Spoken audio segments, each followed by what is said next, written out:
5월 17일 월요일 온라인 큐티를 시작하도록 하겠습니다. 오늘 말씀은 역대하 22장 1절부터 12절까지의 말씀이고요.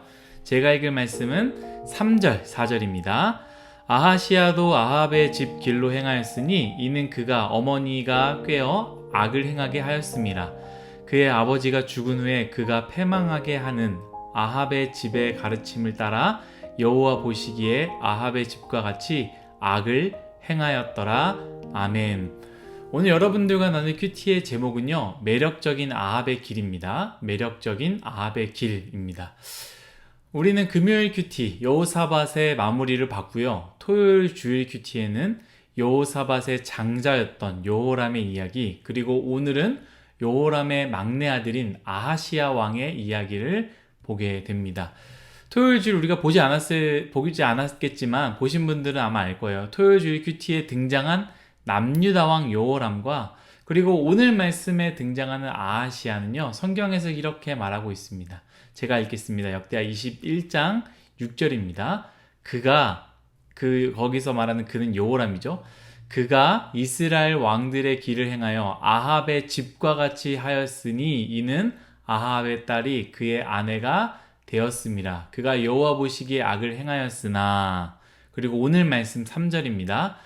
아하시야도 아합의 집 길로 행하였으니 이는 그의 어머니가 꾀어 악을 행하게 하였음이라. 아멘. 저는 이 말씀을 읽으면서 하나의 질문을 하게 되었습니다. 왜 아합의 길을 따랐을까? 왜 아합의 집과 같이 하였을까?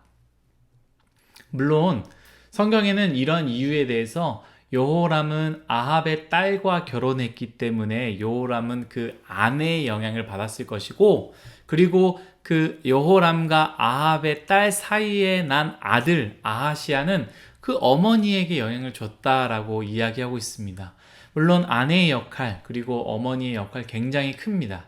그런데 저는 그것을 읽으면서 단순히 그뿐일까라는 생각을 하게 됩니다. 왜냐하면 여호람은 여호사밧을 보지 않았겠습니까? 오히려 여호람은 아버지 여호사밧과 전쟁에 나간 아합 왕의 꾀를 썼다가 무심코 쏜 화살에 죽게 된 아합의 이야기를 아마 들었을 것입니다. 또한 아버지인 여호사밧, 도저히 이길 수 없는 전쟁 가운데 아버지는 하나님께 기도하였고 하나님께서 은혜를 주셨다라는 것도 여호람은 알고 있습니다. 아버지가 하나님께 의지할 때 나라가 평안했다라는 것도 분명히 알고 있었음에도 불구하고 왜 여호람은, 그리고 손자인 아하시야는 하나님이 아닌 실패한 왕 아합의 길로 갔을까요? 여러분들은 궁금하지 않으십니까?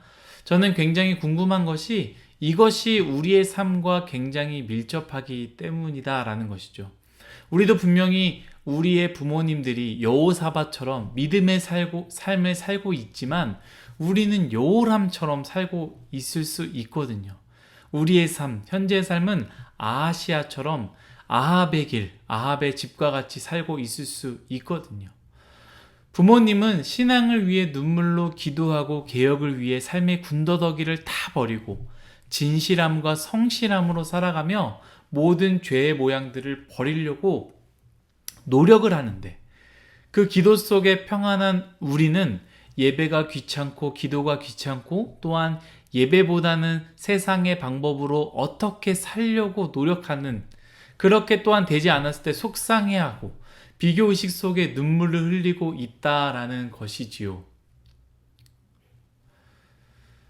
저는 아마도 여호람과 아하시야가 가진 생각은 물론 어머니의 역할, 아내의 역할도 있었겠지만 여호람과 아하시야는 하나님보다 더 좋은 것들이 많았고 그것들을 누리고 싶었기에 하나님을 선택할 경우에 내가 사랑하는 것들을 다 포기해야 되기 때문에, 그것을 다 알고 있기 때문에 그들은 아합의 길을 따르지 않았나 생각을 하게 됩니다.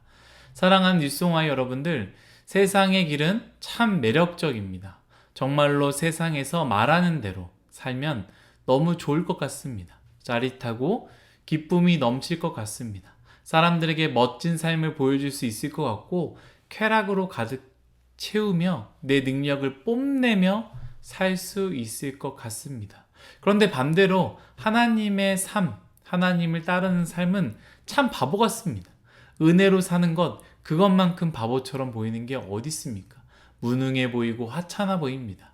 굳이 나에게 그런 어려움이 없는데 하나님께 의지할 필요도 없고 하나님께서 원하는 불편한 삶을 살고 싶지도 않습니다. 여호람과 아하시아에게 아합의 길은 그러한 거 아니겠습니까? 원하는 것을 마음대로 취할 수 있는 것, 그것이 바로 아합의 길 아니겠습니까? 내가 원치 않으면 마음대로 죽일 수 있는 게 아합이었습니다.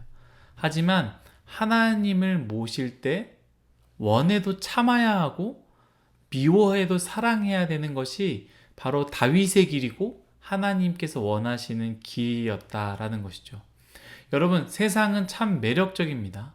아합의 길, 아합의 방법은요, 매력적이고 또한 육신의 몸을 가지고 있는 우리들은 그렇게 살고 싶습니다. 저도 마찬가지입니다. 그래서 중간중간 하나님을 버리고 아합의 길로 떠나는 사람들이 얼마나 많이 있습니까? 하지만 역대기가 말하고 있지 않습니까? 성경의 역사가 말하고 있지 않습니까? 왜 우리가 큐티라고 성경 공부를 하고 있습니까? 반복하지 않기 위해서, 실수를 피하기 위해서 아닙니까? 아합의 길은요, 결국에 패망의 길입니다. 아무리 좋아 보여도 어둠의 길이고 아무리 기쁨의 길인 것 같지만 결국은 죽음의 길입니다. 아무리 매력적이어도 그 끝은 패망, 사망이라면 우리는 그 길로부터 돌아서야 합니다. 사랑하는 일송아이 여러분들, 우리 생명 대신 하나님을 붙잡읍시다. 다윗의 길을 선택하고 바보 같더라도 그 길을 묵묵하게 걸어가시기를 간절히 소망합니다. 기도하겠습니다. 하나님, 우리의 인생 아합의 길, 매력적인 세상의 길로 가고 싶습니다. 그 길로 간 사람들이 얼마나 멋있어 보이는지 모릅니다. 나도 그러한 삶을 살고 싶고 그러한 죄를 지으면서 즐거움과 쾌락을 느끼고 싶지만 하나님, 그 길이 패망의 길임을, 사망의 길임을, 아합이 어떻게 끝나는지를 우리가 알고 있기에 하나님, 그 길을 가지 말게 하여 주시고 하나님, 다윗의 길, 여호사밧이 간 그 길을 잘 걸어갈 수 있도록 은혜 내려 주옵소서. 감사하며 예수님의 이름으로 기도드렸습니다. 아멘.